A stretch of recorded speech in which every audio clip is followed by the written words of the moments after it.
Iya, jual rugi, Pak. Ya, bisa Waduh. diartikan juga jual rugi kalau bakar uang itu. Jadi, tapi ya kalau bakar uang itu kan sifatnya kan tidak dalam waktu yang lama.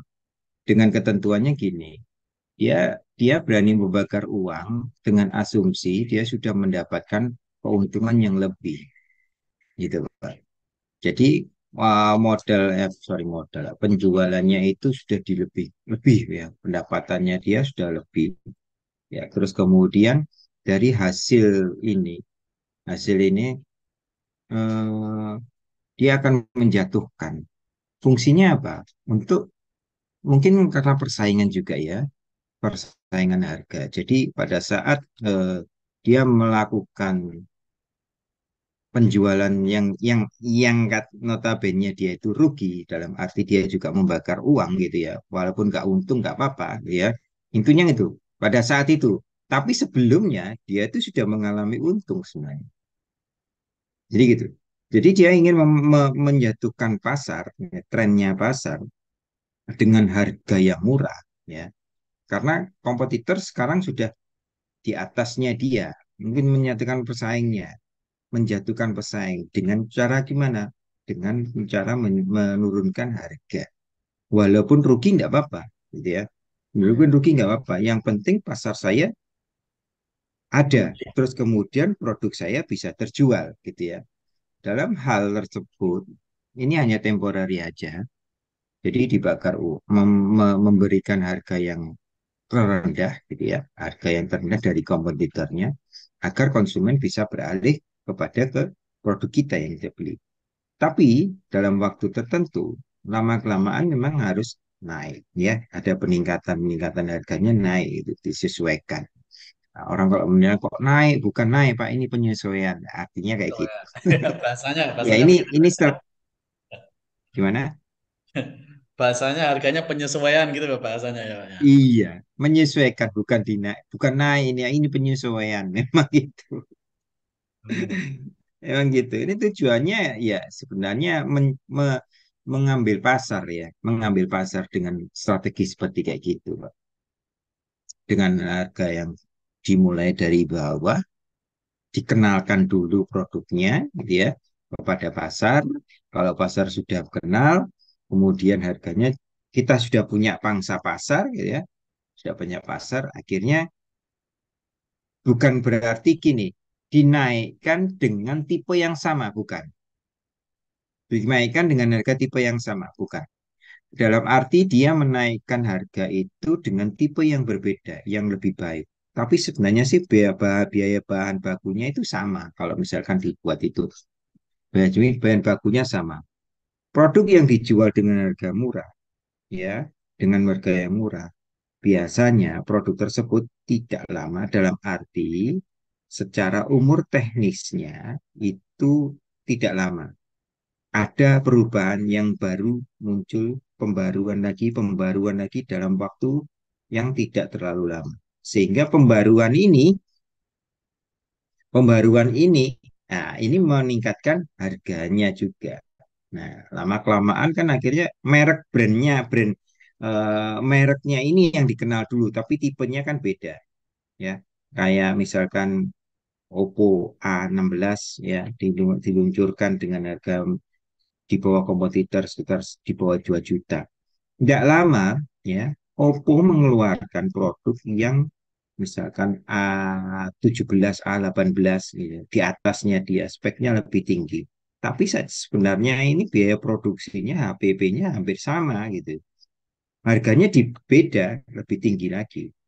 Tapi pasar sudah mengenal produk Oppo-nya itu.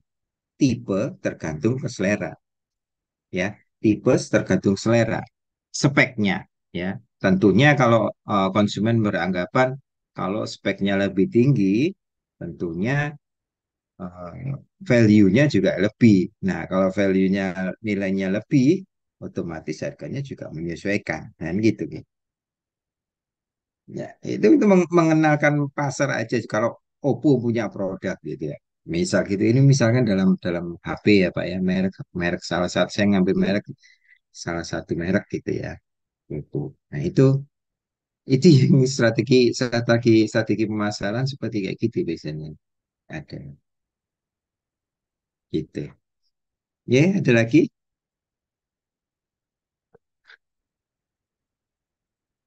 Ada lagi? Ada di tempat di saya juga ada makanan, Pak. Jual jual jual makanan ya, kuliner gitu. Kuliner sampai sekarang harganya tetap murah, 8.000 ya, 8.000. Soto 8.000, 10.000 itu sama minumnya. Sampai sekarang dia tetap segitu harganya. Itu fungsinya apa? Meraih pasar dulu, ya. Konsumen, pasarnya ada dulu, mengenal pasar. Oh, harganya murah. 10.000 itu sudah termasuk tehnya, minum. Ada eh, ada kerupuknya juga. Terus tempatnya juga nyaman, ya. Ada penambahan lagi, parkirnya gratis. Dengan harga segitu, mempunyai value yang lebih, otomatis konsumen juga akan berdatangan. Jadi dia juga memberikan pelayanan yang lebih dengan harga yang minimum. Fungsinya apa? Orientasinya dia pada eh, jumlah jumlah konsumen yang dibeli, ya. Jumlah konsumen itu banyak. Dia ngambil ngambil quantity, ya, quantity, quantity. Di samping itu juga kalau kalau konsumen apa kalau kalau kuliner itu tentunya juga menjaga kualitas, ya, menjaga rasa. Ya. Kalau saya melihat sih, saya juga eh, cocok lah dengan makanan tersebut, ya. Sehingga setiap hari itu omsetnya itu bisa lumayan banyak. Jadi dengan konsumen yang banyak, dia juga memberi fasilitas, dia tidak jual hanya pada pagi hari, tetapi malam juga jual, berkelanjutan terus, produksi terus dia. Sehingga memang satu hari itu bisa omsetnya bisa lebih dari eh, 200 200 sampai 300 porsi gitu ya. Ya lumayan banyak juga. Memang harganya murah, enak, ya, tempatnya nyaman, parkirnya, fasilitas parkir, terus produk-produk tambahan kayak itu sudah include semua, ya. Itu. Jadi mereka apa namanya pelaku bisnis ini me- me- berorientasinya pada jumlah konsumen, ya. Meraih sebanyak-banyaknya jumlah konsumen walaupun keuntungan yang dia dapat itu sebenarnya sedikit gitu. Ya. Kalau kita lihat ya, soto daging itu kalau dagingnya aja sekarang berapa? Ya. Beras saja sekarang sudah naik gitu ya, 1 kilo, 1 kilonya, 1 kilonya beras saja sudah naik. Tapi dia tidak menaikkan harga, sama sekali tidak menaikkan sampai sekarang. Ya,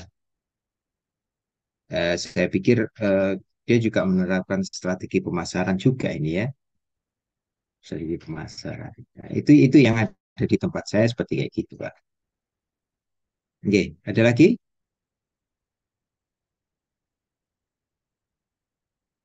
Silakan.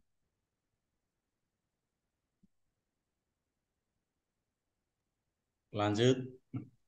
Ye, saya lanjut ya. Faktor yang mempengaruhi perilaku konsumen. Ada 3 di sini. Faktor pribadi, faktor psikologi, faktor sosial. Apa itu? Jadi kita berikan satu-satu. Faktor pribadi adalah faktor yang paling menentukan dalam pembelian suatu produk. Karena ini sangat dipengaruhi oleh beberapa karakteristik seperti situasi ekonomi, gaya hidup, umur, dan siklus hidup. Nah, ini faktor pribadi. Faktor pribadi ada situasi ekonomi, ya, ekonomi sekarang, di perekonomian sekarang secara global gitu ya. Terus kemudian gaya hidup. Nah, gaya hidup ini juga saling mempengaruhi untuk melakukan pembelian. Jadi kalau gaya hidupnya atau tingkat pendapatannya tinggi, biasanya stylenya juga mengikuti gitu ya, gaya hidupnya. Gitu. Kemudian umur dan siklus hidup, ya, umur dan siklus hidup. Ini faktor pribadi yang mempengaruhi pembelian. Sorry. faktor pribadi, situasi ekonomi. Contohnya gini, keadaan ekonomi seseorang akan dipengaruhi pilihan produk. Situasi ekonomi seorang sangat mempengaruhi pemilihan produk dan keputusan pembelian pada suatu produk tertentu. Jadi, kalau keadaan keekonomian seseorang itu kan beda-beda ya. Ada yang mempunyai keadaan ekonominya baik ya pada saat itu, pada saat ini, dan kemudian mungkin berikutnya orang itu kan pendapatan per orang itu kan kadang di atas, kadang di bawah, ada yang stagnan ya. Nah, maksudnya stagnan itu normal gitu ya, normal. Nah, ini juga mempengaruhi pemilihan produk. Ada yang produk yang high atau expensive gitu ya, mahal. Ada yang rendah. Tapi seseorang juga ada yang mempunyai karakteristik sifat orang berbeda-beda. Ada yang dia cukup menggunakan produk yang sederhana, walaupun dia perekonomiannya lebih, ya, ekonominya dia lebih, tapi dia tetap menggunakan produk yang standar. Ada yang seperti kayak gitu. Ada yang mempunyai orang yang mempunyai ekonomi pendapatannya tinggi, tapi seseorang itu juga memilih produk yang kualitas, yang produk yang bagus. Biasanya kalau ada harga harganya tinggi itu kualitasnya juga bagus gitu ya. Nah, ini mempengaruhi ya keadaan seperti kayak gini ini mempengaruhi melakukan pembelian. Gaya hidup, pola kehidupan seorang diekspresikan dalam aktivitas ketertarikan dan opini orang tersebut. Orang yang datang dari budaya, kelas sosial, pekerjaan yang sama mungkin dipengaruhi gaya hidup yang berbeda. Ya, biasanya kita eh, lingkungan kita ya di sekitar kita itu pengaruhnya besar. Kalau kita masuk di dalam kelas sosial yang mempunyai eh, apa karakteristik sendiri ya, karakteristik sendiri itu mempunyai ya apa ya? Ada yang beberapa yang kayak kayak kelas yang kita eh, contohnya kayak ini ya, sekolah-sekolah yang kelas ya, yang kelas yang mahal, yang ekspensif itu biasanya kan mereka juga pembelian suatu barang produk-produk yang dia pakai itu biasanya kan biasanya high class gitu ya. Nah, kalau kita masuk di dalam kelas tersebut, biasanya kita juga harus mengikuti perkembangan yang ada, mengikuti situasi lingkungan di situ. Ya. Akhirnya juga kita akan terbawa dengan gaya hidup yang seperti itu. Ya, tapi ada juga, ya mohon maaf, ada beberapa orang itu yang tidak mengikuti gaya hidup seperti mereka yang ada sih. Oh, kalau sekolah dia bawa mobil, ya, ada yang bawa mobil dan mobilnya mobil kelas semua. Kalau kita di dalam kehidupan yang satu kelas tersebut, ya, kelas sosial masuk di kelompok kelas sosial tersebut, ya, mau nggak mau kita juga akan terbawa dalam suasana kelas tersebut, ya, kelas sosial tersebut. Ya. Itulah merupakan kita menyesuaikan gaya hidup yang ada di lingkungan kita. Tapi beda lagi kalau kita misalkan di lingkungan yang sederhana gitu ya, atau tinggal di budaya yang ya apa namanya di lingkungan yang Sederhana. yang ya sederhana lah. Ya kita juga ikut terbawa suasana seperti kayak gitu. Kita masuk di lingkungan yang agamis gitu ya, itu juga akan terbawa seperti gaya hidup kita. Kalau kita misalkan masuk di dalam kelas sosial kayak kita ikut di pondok gitu ya. Nah, kalau di pondok itu kan setiap setiap untuk keagamaan 5 waktu, sholatnya, ngajinya, terus kemudian hafalannya itu kan harus ya. Nah, mau kayak mau kan kita juga kalau kita sudah masuk di kelas itu, kita mengikuti. Kita tidak bisa menolak itu, ya, tidak bisa menolak. Ya, kita harus ngikutin gaya hidup mereka seperti ini, bangun setiap pada saat subuh, ya, sholat di masjid, ya, gaya hidupnya seperti kayak gitu. Ya, bukan gaya hidup ini memang apa namanya sehari-harinya dan kewajiban kita gitu, beragama ya seperti kayak gitu. Sholatnya di masjid, gitu ya, tepat waktu. terus jamaah, ya. Setelah jamaah kita zikir, terus kemudian baca Quran sampai malam tiap hari kayak gitu. Ini gaya hidup juga ini. Kalau kita keluar dari gaya hidup itu, keluar dari kelompok itu, kalau kita sudah terbiasa di dalam seperti itu, kita akan melakukan eh, kebiasaan itu yang sama, gitu ya, itu keadaan yang sama. Ya, semoga setelah kita keluar dari pondok gitu, kita juga telah menerapkan apa namanya perilaku kita seperti itu, tetap melakukan sholat tepat waktu gitu ya di masjid, ya. Ngajinya, ibadahnya tetap kita jaga. Ini merupakan gaya hidup. Oke, berikutnya umur dan siklus hidup.